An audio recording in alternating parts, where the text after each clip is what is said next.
It's more freight cars on a budget as we take a look at the Scaletrains operator 5820 Pullman standard covered hopper right now.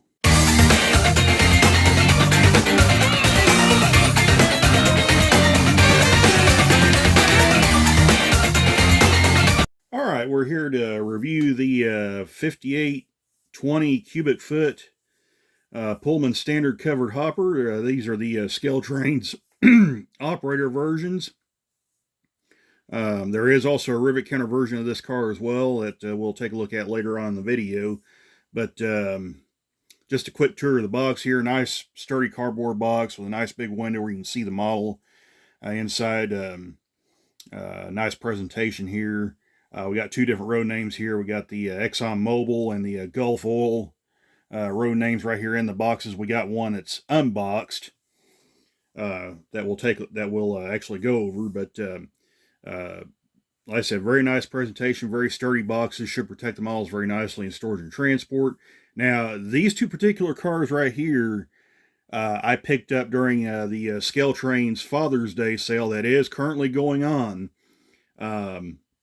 So if you go on their website, these cars are listed for around $15, which for a ready-to-run car nowadays is very, very nice. That's prices that we quite honestly haven't seen since the late 90s, early 2000s for prices of freight cars. So yeah, if you want to pick these up, you might want to hurry up and do so, because I believe this sale ends after Father's Day. So just FYI on that. So, but other than that, that's kind of a quick tour of the box. By the way, one thing I will show you, they also come with this nice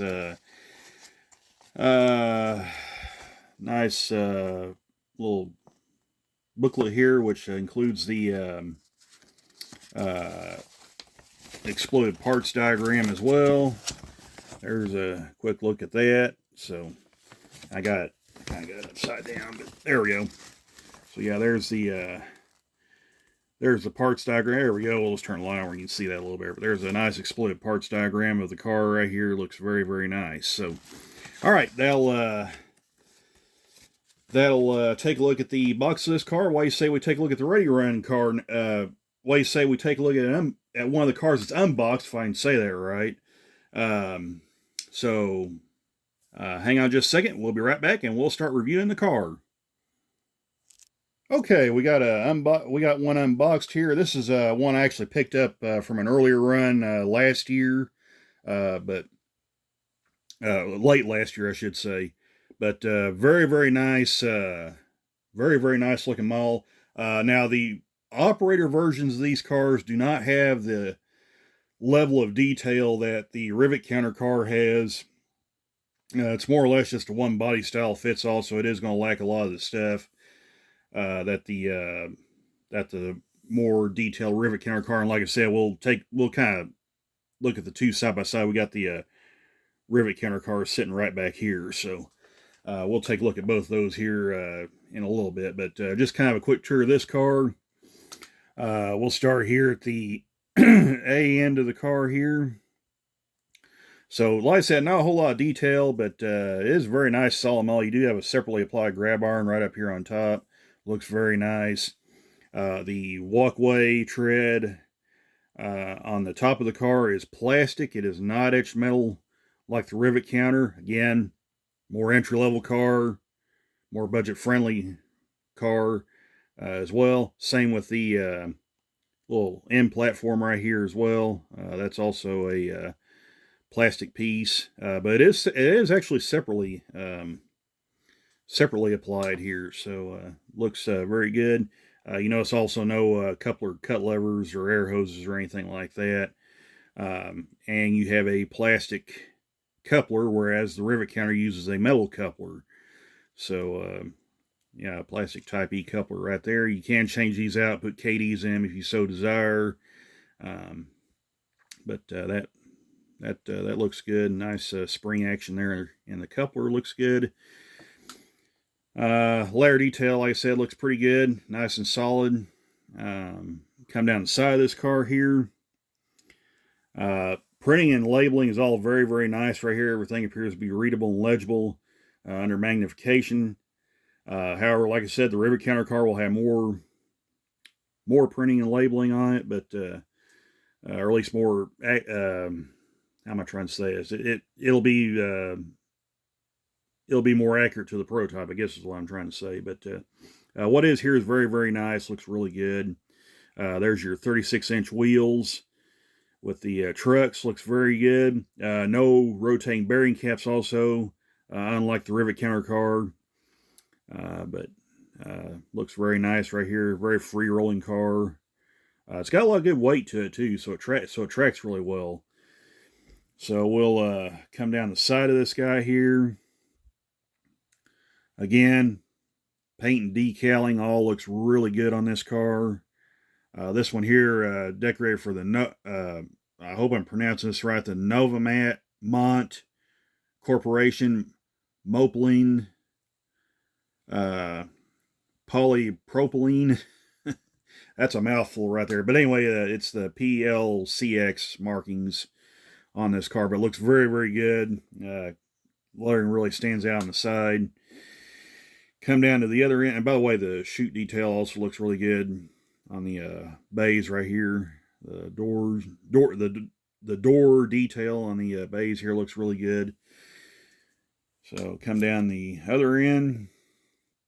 There's your PLCX markings with the road number. All that looks really good. Everything appears to be readable and legible. Under magnification. Sorry, I had to get a drink there, but that all looks really good. Come down to the B end. Looks good on this end too. Of course, you don't see any of the brake piping and stuff that you will see on the rivet counter car here in a little bit, but you do have a separately applied brake wheel. You got some brake details back here in the back. Looks good. And platform, all your layer details look really nice. So, yeah, really solid car here. And we'll just kind of take a quick look at the other side of the car here. Pretty much same story, second verse. Not a whole lot of separately applied details being an operator car, but it still looks very nice, very solid car. Should resist handling pretty well. So, yeah, very nice. So, okay, that'll take a look at this operator car. So what I'm going to do, I'm going to put the rivet counter car on here where you guys can kind of get a look at it. See some of the differences between the more entry-level budget, the more entry-level and budget-friendlier operator car and the rivet counter car. So hang on just a second. We'll be right back. Okay, so I brought the rivet counter car out, and I've seen people kind of on other forms of social media kind of asking Scaletrains, well, how come the operator car doesn't have extra metal walkways or air hoses or stuff like that? The reason being, if you were to do that with the operator car, you might as well just do away with the operator line, just have only the rivet counter cars. And then you would have, and the unfortunate downside of that was there would be no budget friendlier alternative or a more economical alternative for people to buy this rolling stock.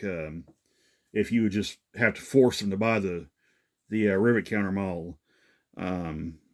So this car being more friendlier to the budget, more friendlier to younger modelers, since they like a lot of the details that the rivet counter car has, and I've got that turned the wrong way, so I need to turn that around where we can see both ends at the same time. So, but just real quick, you can see all the brake rigging right here on the inside of the car versus the operator car. Doesn't have that. Again, more resistant to handling, more budget friendly versus this car. Also, see the platform's also etch metal, where it's plastic on this car. Come up to the top of the car, etch metal walkways right here. Plastic on this car. Again, more entry level, more budget friendly. And you also see there's some extra lines and stuff going through there. Brake wheel. Brake wheel's a little different. You got some more data markings right here where it's a little more plain on this car. So then we come down the side of the car here, and you see a lot of the extra detailing runs through here. Along the side of the car, you got the yellow conspicuousy stripes. The hatch details are also accurate to the prototype on top of the car. We'll look at that when we fly over the top of both of these. The door detail on the bays here, much more highly detailed, much more accurate to the prototype. You also notice there's some marking here on the trucks as well. And also, these have rotating bearing caps, whereas the operator version doesn't. So just FYI on that. So you come down the side here, and being this is a ExxonMobil car, it's not going to have a lot of the flashy lettering on the side. It's a much more plain Jane car, but you can see the data markings right there on the side, which looks really good. So we'll come to the A end of the car. You guys can get a look at both ends of that car as well.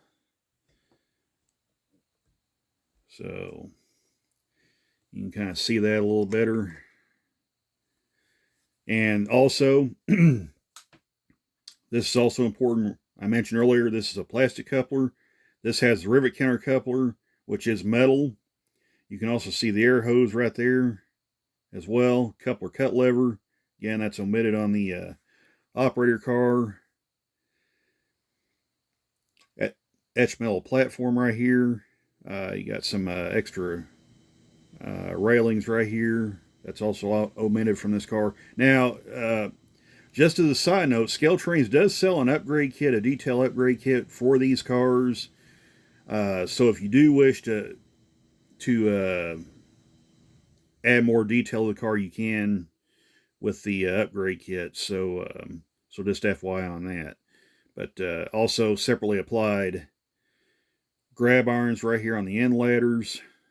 Wire grab irons, if I can get that out right, where it's plastic on here. So then we'll kind of come down the side of this car where you guys can kind of see the difference versus the rivet counter car right there. So there's the doors on the bays there on the operator. We'll slide that around, and there's the doors on the bays of the rivet counter car.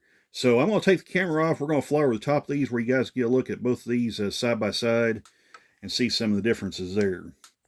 Okay, we're going to take a flight over the top of both of these cars, and you can kind of see some of the differences in the level of detail versus between the operator and the rivet counter cars. So we'll fly over the top of these guys. Again, the hatches on the rivet counter car are accurate per prototype, whereas on the operator version, it's more of a one size fits all for economic and for basically budget reasons, as well as more entry level, better for younger modelers. So fly over the top of this guy. You can see the etched metal on the right side of your screen, molded plastic walkways on the left side. So we'll go down here, and there is a flight over the top of the cars. So now we'll take a look at the bottom of the cars where you can see some of the differences in that. Okay, we're looking at the bottom of these two cars now, and again, as I mentioned before, this right here is your operator car up here on top. Not a whole lot of underbody details on this car for the operator model. Again, for price, for keep the pricing low. Also better for younger modelers. Whereas the rivet counter car, you notice it's got this brake line that runs underneath the car right here on this side.